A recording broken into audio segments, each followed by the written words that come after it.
to something. We've been talking about parents and young people working together and trying to encourage you to look at it as a team, to participate as a team, to move forward as a team. Maybe I can give you a little story of something that came to mind earlier today. You know, if I was a farmer, I'd probably give you farmer stories, and if I was a doctor, I'd give you medical stories and stuff like that. But I just move aluminum tubes around. That's about all I've ever done since I was, about 19, I guess. And here I am now, 385 years old in dog years, so that's a bunch of time. But you know, you talk to an aviator, you get flying stories.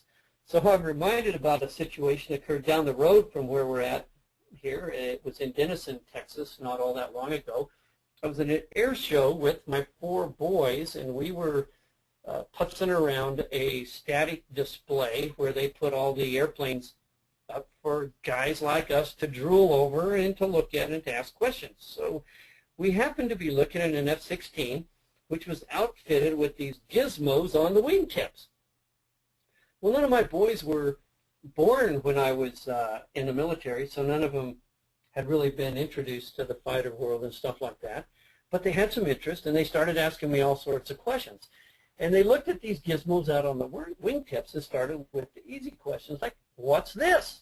And I told them it was a missile. And they wanted to know what the different parts were. What were those little fins for? What was the little seeker head for? Where was the rocket motor? Things like that. They wanted to know how it sees a target and how does it work. And asked me this question, Dad, have you ever shot a missile blown up another airplane? Well, I don't know. I